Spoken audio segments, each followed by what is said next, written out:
Hoy vamos a hablar de un árbol mítico. Un árbol que aparece en las dos primeras páginas de la Biblia y que aparece en la última página de la Biblia. El que se le llama el árbol de la vida.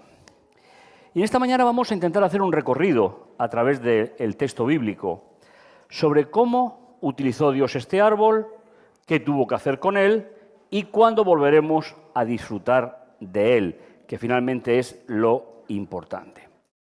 Hay un texto que marca un antes y un después en el relato de la creación. Y se encuentra en Génesis capítulo 3, versículo 24. Leer este texto así, pues a veces puede ser un poco complicado si no conocemos lo que ocurrió antes. Pero el texto fundamental para esta mañana es este.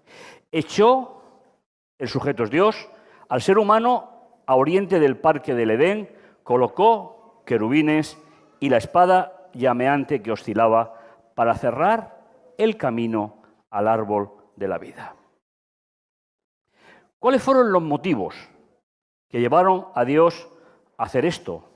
Los que creemos en el Dios de la Biblia, sabemos que Dios no hace nada que sea por casualidad, sino que siempre tiene un motivo.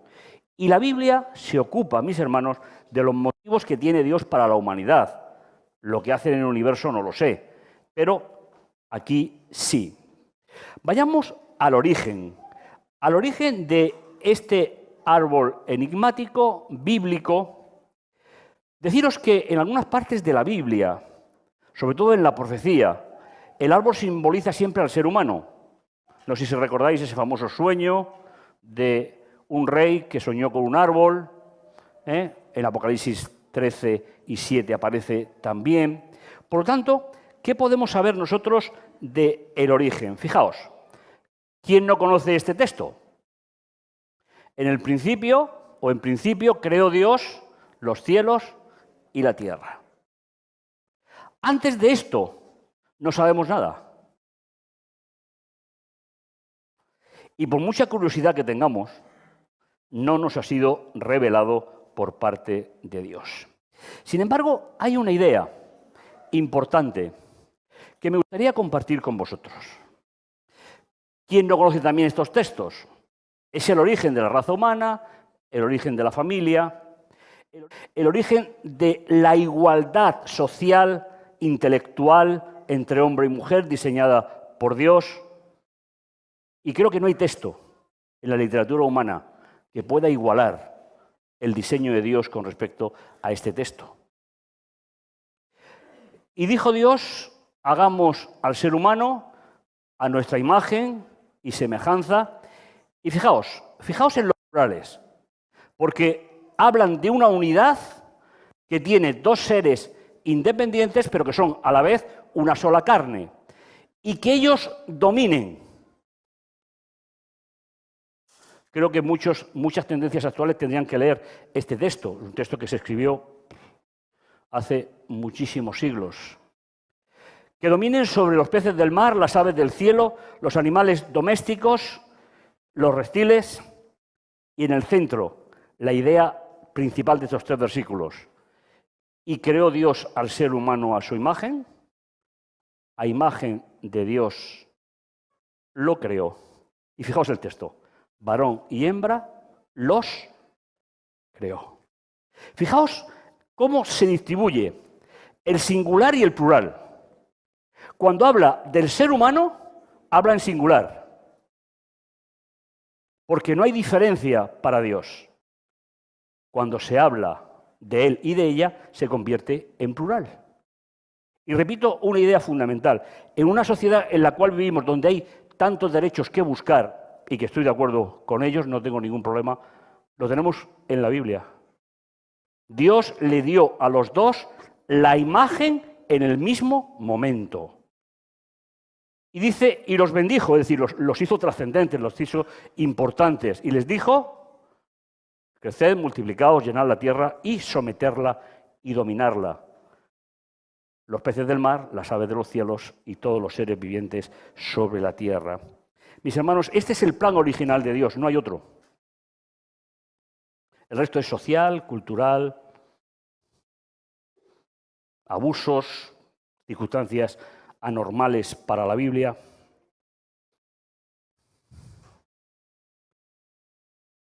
El Señor, capítulo 2, versículo 9, y nos vamos a ir acercando al árbol de la vida. El Señor Dios hizo brotar del suelo toda clase de árboles hermosos y eran buenos para comer. Además, el árbol de la vida en mitad del parque y el árbol del conocer el bien y el mal. Es importante que nos demos cuenta que una de las posibles traducciones de la palabra vida en este texto significa medio de subsistencia. Y es ahí donde vamos a encontrar un poquito esa idea que Dios tiene para nosotros. Pero antes de llegar a saber por qué Dios tuvo que cerrar la puerta de ese lugar idílico, precioso, salido de las manos del Creador, recordar tal vez algunos pequeños detalles importantes. Todos conocéis este texto. Este texto, mis hermanos, es el origen del pecado en la historia de Dios. Antes de esto no había existido nunca el pecado. Entonces la mujer cayó en la cuenta de que el árbol era bueno para comida, era ciertamente un deleite de ver y anhelada para realmente prosperar. Ahí tenéis una traducción literal. Era bueno para prosperar. Vuestras versiones ponen normalmente para alcanzar sabiduría, conocimiento, pero literalmente dice, era bueno para prosperar. Y es aquí, mis hermanos, donde comienza el sentido de pecado.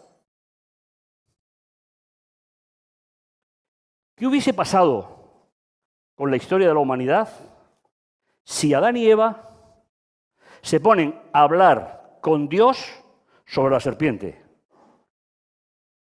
y no hablar con la serpiente sobre Dios? La historia hubiese sido completamente diferente. Por eso, ¿qué está haciendo aquí ella? Es decir, cuando nosotros hablamos de pecado, nosotros preferimos, es lógico, los textos de Pablo. El pecado es la transgresión de la ley. Pero ¿cuántos siglos faltan entre este texto y el de Pablo? El pecado, como definición, mis hermanos, es alterar el orden de la creación. ¿Qué le dijo Dios a Adán y Eva que tenían que hacer con la naturaleza? ¿Buscar sabiduría en ella o gobernarla? El pecado, por definición, desde los primeros 3 capítulos de la Biblia, es alterar el orden de la creación. Y deberíamos de recordarlo siempre en nuestra vida. Cuando no pongo a Dios en primer lugar, ¿qué estoy haciendo? Me estoy poniendo yo. Pero es que Eva cogió un árbol que pertenece al tercero, que lo tenía que haber gobernado, lo tenía que haber dirigido. A partir de aquí, Dios tiene que tomar una iniciativa con respecto al árbol de la vida. Adán y Eva utilizaron el árbol del conocimiento del bien y del mal, el otro árbol que Dios había seleccionado. Tras una discusión con la serpiente, pensaron que todavía le faltaba algo para su existencia. Y alteraron ese orden. Y esta es la raíz, mis hermanos, de todo pecado. No hay una mejor definición en la Biblia que este versículo 6 que tenéis en pantalla. A partir de ahí, Dios tiene que hacer una gran alianza con el ser humano. Esta es la primera gran alianza de la Biblia, de la cual dependen todas las alianzas. Dice, pongo enemistad. ¿Quién está hablando? Dios. Pongo enemistad entre ti, se refiere a la serpiente, y la mujer. Y pongo enemistad entre su linaje y el tuyo. Pero antes pasará por una agresión de diferentes dimensiones, ya que uno herirá tu cabeza y tú le pisarás el talón. Pero a partir de aquí, hermanos, todas las alianzas que encontramos en la Biblia, todas tienen un reflejo, una ampliación situacional, concreta, a lo largo de la relación de Dios con su pueblo. Y llegamos así al árbol de la vida. ¿Adán y Eva ven a Dios igual que lo veían antes? ¿Se ven entre ellos igual que se veían antes? ¿Veían la naturaleza igual que la veían antes? Ha cambiado algo. Algo que heredaremos todos los seres humanos hasta que Jesús vuelva. Y el Señor dijo, si el ser humano ya conoce el bien y el mal, y yo añado, pero no puede volver al bien, ahora solo le falta alargar la mano al árbol de la vida, tomar de él, comer y vivir para siempre. ¿Pero en qué condición? ¿En la de la creación? ¿Sabéis, hermanos? Nosotros no sabemos relacionarnos con Dios. Nosotros no sabemos ni tan siquiera relacionarnos con nosotros mismos, ni entre nosotros. Y mirar el planeta como está. ¿Sabemos relacionarnos con la creación? No sabemos. ¿Sabemos relacionarnos entre seres humanos no por género, sino por diseño divino? La sociedad tiene muchas propuestas, pero la Biblia tiene la suya. A los dos le dio la imagen en el mismo momento. Y el Señor los expulsó del lugar de deleite. Aquí Moisés cambia la palabra. Aquí no pone Edén, pone lugar de deleite. Un término muy bonito, ¿eh? Para que nos demos cuenta de lo que Dios había hecho. Para que labrara la tierra de donde había sido sacado. Y echó al ser humano y lo puso al oriente en el parque y colocó querubines y una espada que se movía para cerrar el camino al árbol de la vida. ¿Sabéis? La palabra camino aquí y en infinidad de contextos bíblicos es un término técnico. No solamente se refiere al trayecto que va desde donde yo estoy hasta el árbol. Tiene muchísimas otras connotaciones. Sobre todo, la idea de el momento de cómo me relaciono con Dios. ¿Podía Dios no intervenir para perpetuar el pecado en la raza humana? ¿Os imagináis si Adán y Eva vivieran todavía? No me mováis la cabeza, ni lo imagináis. No lo podéis imaginar. Pero viviría. Por eso Dios, aunque a veces la lectura de los textos nos parezca un poco brusca, está escrito en otro idioma, en otro tiempo, pero Dios tuvo que intervenir por amor a la raza humana. Y eso es lo realmente importante para nosotros. Desde este momento Dios comenzó a preparar el camino de retorno al acceso al árbol de la vida.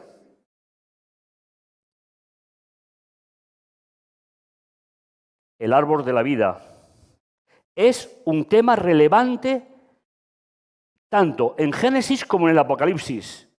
Y son varias las veces que se menciona ese árbol de la vida. Ya no está a nuestra disposición. Para volver a encontrar el árbol de la vida, exceptuando dos pequeñas menciones en el libro de Proverbios, tenemos que ir al Apocalipsis. Y es ahí, mis hermanos, donde vamos a encontrar la recuperación de este árbol. Porque llegará un día en que volveremos a comer de ese árbol.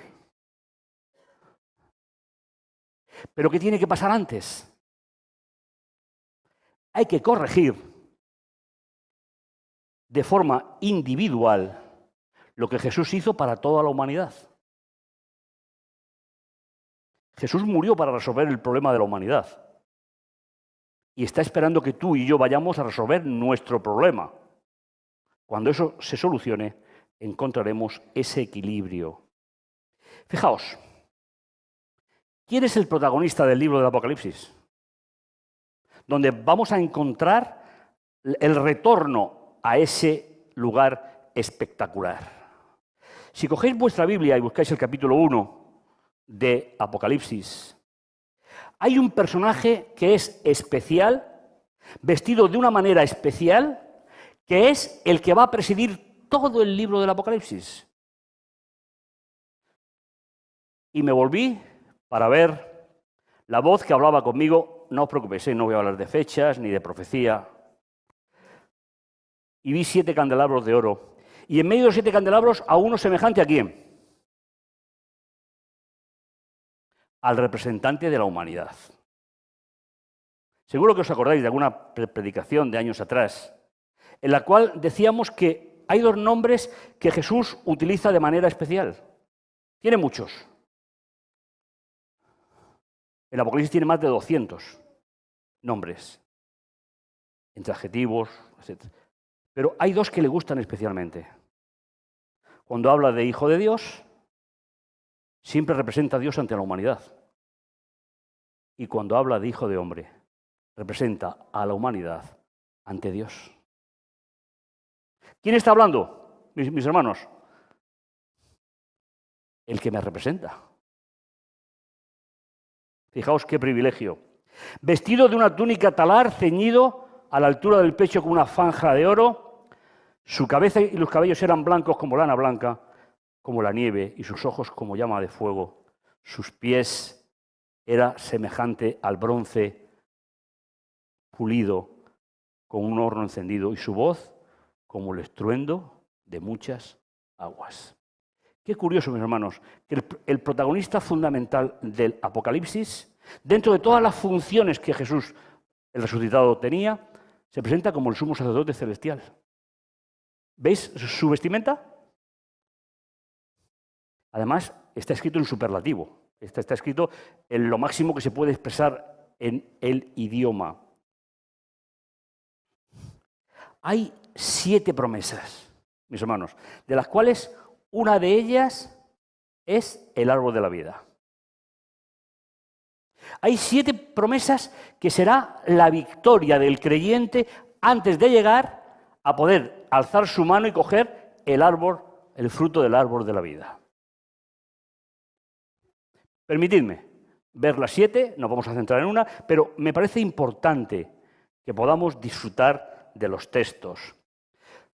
Ya sabéis que fue Dios el que eligió que le conociéramos a través de un escrito. Capítulo 2, versículo 1. Apocalipsis, donde encontramos la mención que estamos buscando. Dice, para el mensajero de la iglesia de Éfeso, escribe así. Y ahora fijaos, presenta a ese sumo sacerdote, lo presenta de unas características particulares. Vais a ver que en cada momento es una característica particular. Y dice, el que tiene las 7 estrellas en su mano derecha, es decir, la mano de las bendiciones en la cultura hebrea, y anda entre los 7 candelabros de oro.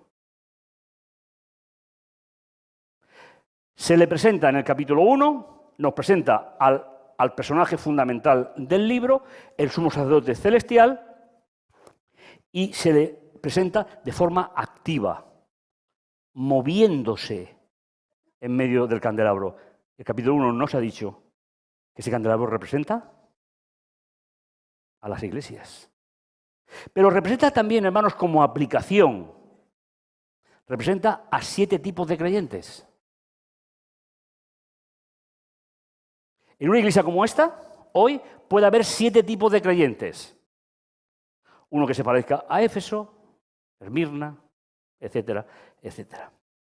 ¿Y cuál es la última frase que dice sobre esta iglesia? Quien tenga oídos, oiga lo que el Espíritu dice ¿Y qué dice? Vais a ver que la palabra que se repite en todos sitios es vencedor.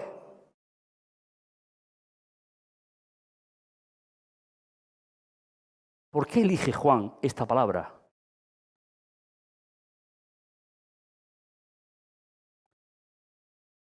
Al que salga vencedor, le concederé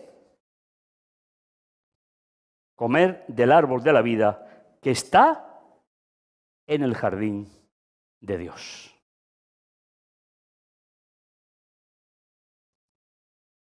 Esta es la primera declaración que encontramos en el Apocalipsis del árbol de la vida. Y es una promesa. En la época de esta iglesia, o en el tipo de creyente que puede representar en la actualidad, no podemos tener todavía acceso a ese árbol. Pero hermanos, ¿creemos en las promesas de Dios? Mercedes, ¿te imaginas llegando al árbol de la vida y dando codazos para que nadie te quite el sitio?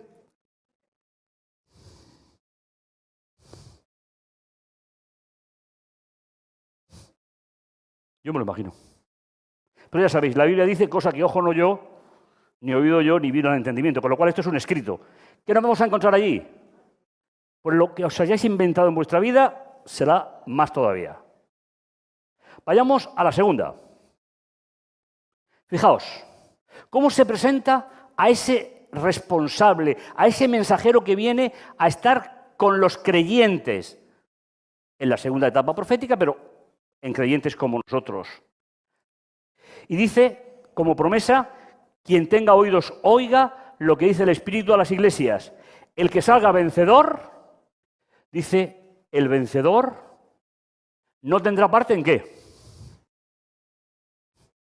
En la segunda muerte. ¿Veis? Está asociando el árbol de la vida con diferentes aspectos que el creyente irá, con la ayuda de Dios, incorporando en su vida mientras esperamos el regreso de Jesús. El que salga vencedor no será víctima de la muerte segunda. A partir de ahí, ¿tendrá acceso al árbol de la vida?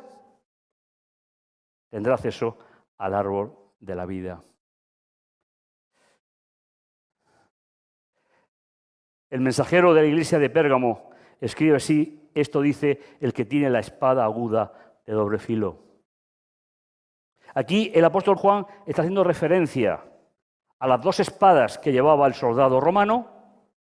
Llevaba una corta de un solo filo y una de dos filos.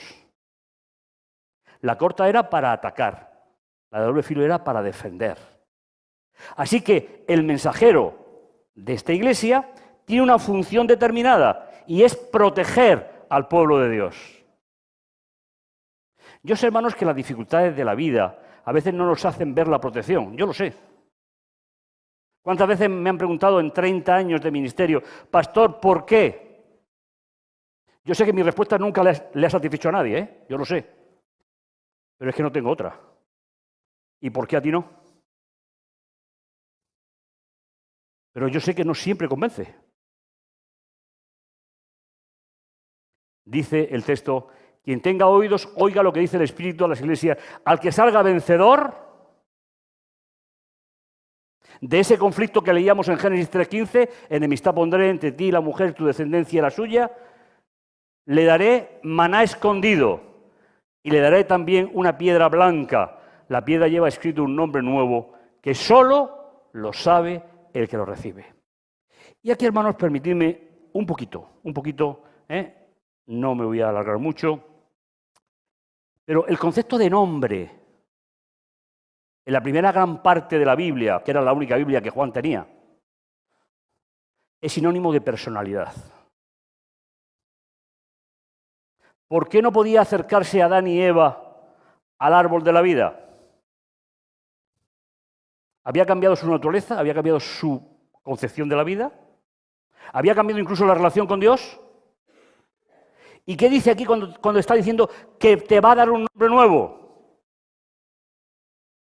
Que va a acabar con esa separación para siempre. ¿Veis? Cada una de las promesas nos está acercando cada vez más al árbol de la vida.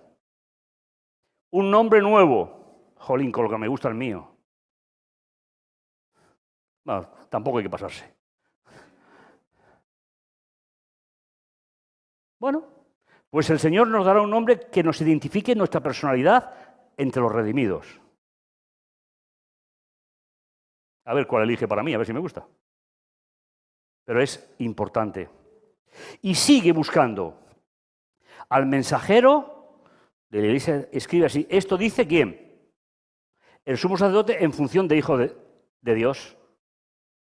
El de los ojos llameantes y sus pies de bronce. ¿Veis que va dividiendo, seccionando la vestimenta del sumo sacerdote a lo largo de todas las iglesias? El que tenga oídos, oiga lo que dice el Espíritu a las iglesias. De nuevo, al que salga vencedor, cumpliendo hasta ahora el final de mis tareas, le dará autoridad sobre las naciones, la misma que yo he recibido de mi Padre. Las regirá con cetro de hierro y las hará pedazos como a jarros de loza. Le daré también el lucero de la mañana. Hermanos, si juntáis todas, tenéis todo el proyecto del sumo sacerdote celestial para nosotros. Sardis, Filadelfia, al que salga vencedor, lo haré columna del santuario de mi Dios y ya no habrá nunca más de él. Grabaré en él el nombre de mi Dios, el nombre de la ciudad de mi Dios, la nueva Jerusalén, que baja del cielo, junto a mi Dios, y un nombre nuevo. Y aquí aparece, hermanos, de nuevo la ciudad, la nueva Jerusalén, donde va a albergar el árbol de la vida. Es un texto realmente precioso. ¿Y la última iglesia? Al que salga vencedor, le sentaré en mi trono, a mi lado, lo mismo que yo cuando vencí me senté en el trono de mi Padre, a su lado. ¿Has pensado alguna vez que tienes un lugar al lado del trono de Dios? Qué importante, mis hermanos, es que nos demos cuenta de todas estas promesas. Mientras que el sumo sacerdote está trabajando en el santuario a favor nuestro, hay una serie de promesas que se hacen para nosotros. Y nos vamos acercando. Nos vamos acercando poco a poco a acceder al árbol de la vida. Bien entonces un cielo nuevo y una tierra nueva.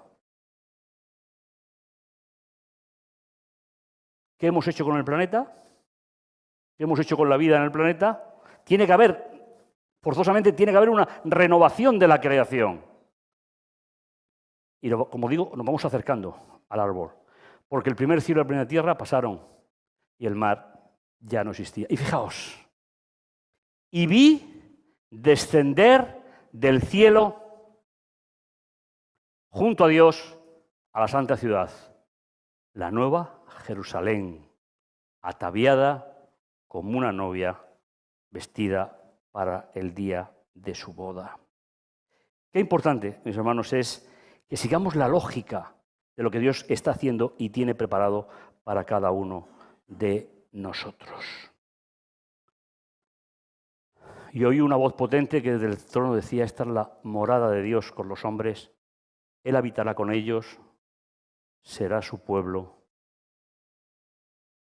Dios en persona estará con ellos, será su Dios.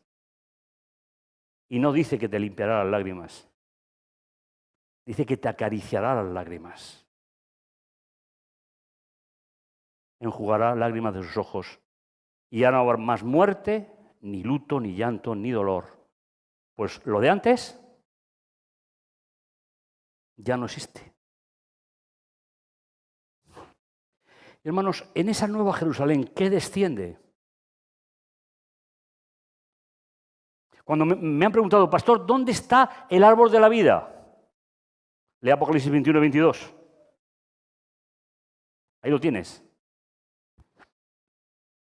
Me mostró entonces el ángel el río de agua viva, luciente como el cristal, que salía del trono de Dios y en el Cordero. Y a la mitad de la ciudad, no la Jerusalén física, La Jerusalén celestial. ¿Qué se le muestra a Juan y ve?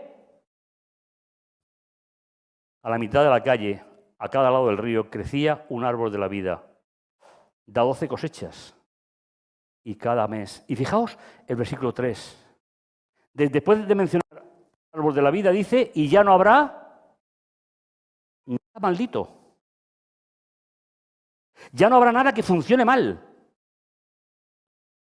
En la ciudad estará el trono de Dios y del Cordero, y sus servidores le prestarán servicio. Y lo verán cara a cara. Hermanos, ¿tenéis una mejor solución para el mundo que esta?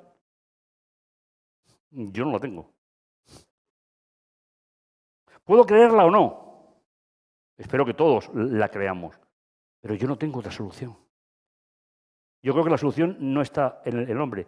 El hombre es el problema. ¿Cómo va a ser el problema y la solución? En esta nueva Jerusalén, según dice Apocalipsis, baja de nuevo a la tierra el árbol de la vida. Nosotros vamos a vivir aquí, pero en un mundo nuevo, un mundo renovado. Lo mejor que os podáis imaginar con respecto a la descripción del jardín del Edén, del capítulo 1 y capítulo 2 de Apocalipsis. Y lo verán cara a cara y llevarán su nombre en la frente.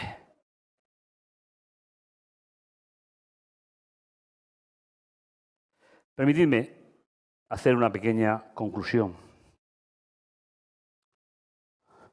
Jesús dirá, antes de volver a mencionar la última vez el árbol de la vida, en Apocalipsis, capítulo 22, voy a llegar enseguida, llevando mi salario para pagar a cada uno conforme a la calidad de su trabajo. Yo soy otro nombre, el Alfa, el Omega, el primero y el último, el principio y el fin. Felices, bienaventurados, los que lavan su ropa para que esté la autoridad de ellos sobre el árbol de la vida y entrar por las puertas de la ciudad.